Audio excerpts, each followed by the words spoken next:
Les questions par rapport à l'impact du plomb sur la nature et la vie faune en particulier remontent à de nombreuses années. Il existe, à l'heure actuelle, un nombre relativement important de documents qui traitent du sujet, et notamment de l'effet toxique appelé saturnisme sur les oiseaux d'eau et leurs habitats. Mais il est souvent difficile pour nos chasseurs d'accéder à ces informations. Pourtant, des solutions existent grâce aux munitions de substitution. La France, afin de respecter la ratification des accords de La Haye concernant la conservation des oiseaux migrateurs, s'est mise en règle via l'arrêté ministériel du 21 mars 2002 qui interdit l'usage du plomb pour la chasse dans les zones humides, et ce, à partir de l'ouverture au gibier d'eau 2005. La réglementation sur l'utilisation du plomb à la chasse existe déjà dans plusieurs pays européens et nord-américains depuis plus de 20 ans. Ce qui veut dire que des solutions existent en ce qui concerne les métaux ou alliages de remplacement du plomb. Cependant, des risques subsistent si le chasseur est mal informé sur les caractéristiques des nouvelles munitions, dites de substitution, et notamment si le compromis armes-choc-munitions n'est pas judicieusement choisi. Des explications sur cette décision d'interdire le plomb pour protéger les oiseaux d'eau, ainsi que sur le développement et l'utilisation des munitions non toxiques, doivent être fournies aux chasseurs, à la fois dans un souci de compréhension et de sensibilisation à l'environnement, mais également de sécurité. C'est pourquoi l'Association des Amis et Huttiers du Bateau Flamand a décidé d'aller au-devant des chasseurs pour les informer et les aider à se préparer au mieux à cette transition plomb, munitions non toxiques. L'Association des Amis et Huttiers du Bateau Flamand est heureuse de vous accueillir pour cette animation. Elle vous est proposée dans le but de vous donner une information de qualité sur l'interdiction du plomb à la pratique de la chasse au sein des zones humides. J'espère qu'elle répondra à vos attentes et je vous souhaite d'ores et déjà une bonne adaptation pour la prochaine saison.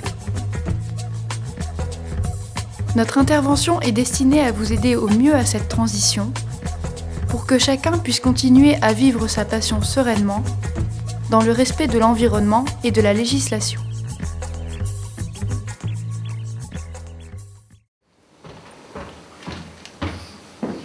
Bonjour. Voilà, donc je viens vous voir, c'est parce que j'ai acheté un fusil il n'y a pas longtemps, et je voudrais savoir s'il était possible de tirer de la bille d'acier avec ce type de fusil, comme avec les nouvelles normes, ça a changé. Oui, bon, on va regarder ça tout de suite, c'est sûr. Hop. Après le diagnostic effectué par l'armurier, il s'avère que le fusil présenté est doté de canons à choc interchangeables. C'est un élément positif, car en cas d'usure, seuls les chocs seront à remplacer. De plus, cette arme a été éprouvée grenaille d'acier, représentée sur le fusil par le symbole fleur de lys. Mais attention, pour l'utilisation des munitions à grenaille d'acier, il ne faut surtout pas utiliser des chocs d'un diamètre inférieur au demi-choc, à savoir 3/4 et full choc. Pour les fusils équipés de chocs fixes, il est recommandé de consulter un armurier qui évaluera le chocage de l'arme. Voilà, monsieur. Merci. Allez, bonne journée, au revoir.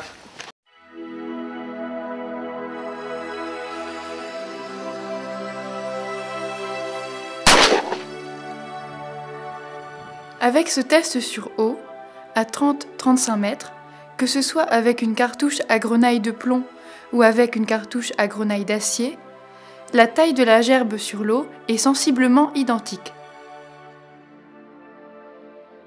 Cet exercice permet aux participants de se rendre compte de la difficulté à estimer la distance dans la nature et surtout sur l'eau. Pour cela, des formes de canards en plastique sont disposées à des distances variables de 20 à 35 mètres.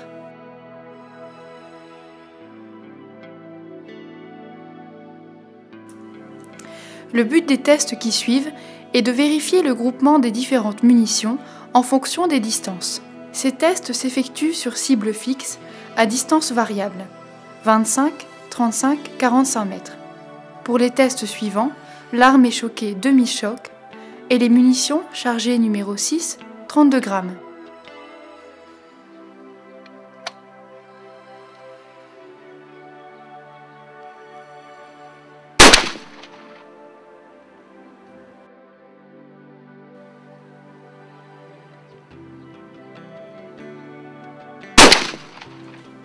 À 25 mètres, on constate que les gerbes d'une cartouche à grenaille de plomb et grenaille d'acier sont sensiblement identiques. Cependant, pour la grenaille d'acier, on remarque que la gerbe est mieux répartie et plus homogène. À cette distance, il n'y a donc aucune crainte à avoir quant à la qualité de la gerbe.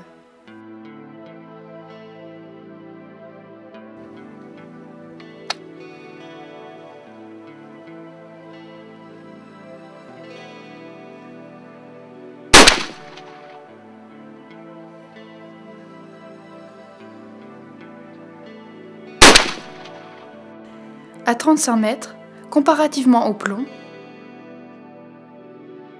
la gerbe de la cartouche grenaille d'acier est plus ouverte et répartie sur toute la cible.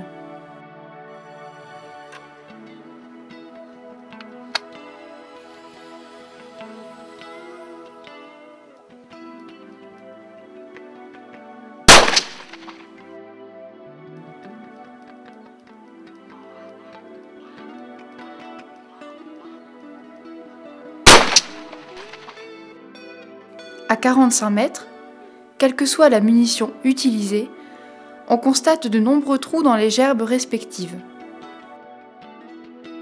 Il est donc fortement déconseillé de tirer à cette distance. Réalisé à 35 mètres, ce test permet d'évaluer la force de pénétration des différentes munitions utilisées. En augmentant la charge et le diamètre des grenailles acier, soit en passant du numéro 6, 32 grammes, au numéro 4, 34 grammes, on s'aperçoit que l'efficacité est égale au plomb.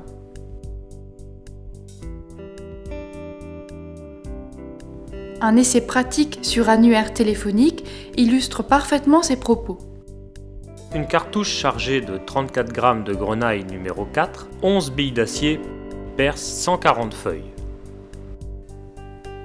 Un essai sur bouteille nous démontre que l'énergie cinétique exercée par la charge est suffisante, dès lors que l'on respecte l'adéquation munitions, choc, distance. Attention, ces munitions ne doivent être employées qu'avec une arme éprouvée, bille d'acier, 1370 bars fleur de lys. Le but de cet exercice est de tester l'habileté des chasseurs avec des munitions à grenaille d'acier. Pour cela, les participants s'essaient au tir sur plateau à une distance de 25 mètres. Le premier essai s'effectue avec une cartouche à grenaille de plomb. Résultat, le plateau est cassé. Le deuxième essai, avec une cartouche à grenaille d'acier, le plateau est raté. Le troisième, avec une cartouche à grenaille d'acier, le plateau est cassé. En conclusion, avec des munitions à grenaille d'acier, il ne faut pas hésiter à devancer plus à partir de 25 mètres. Mais surtout, comme nous avons pu le remarquer, ce n'est pas toujours la munition qu'il faut incriminer en cas de raté, mais plutôt l'adresse du chasseur et sa difficulté à estimer les distances. Un tir raisonnable ne doit pas dépasser 35 mètres.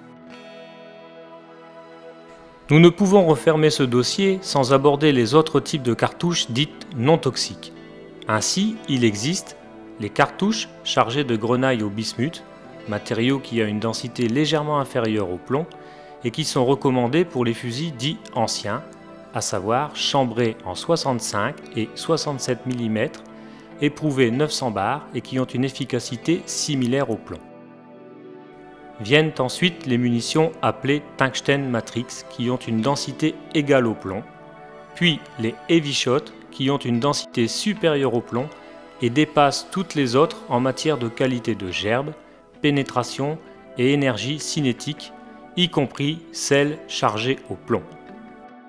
Toutefois, il y a un revers à la médaille, son prix, qui lui aussi dépasse allègrement le coût moyen des autres cartouches, mais nous pouvons nous en doter de quelques-unes qui viendront servir l'oiseau de nos rêves quand il se présentera à limite de portée raisonnable.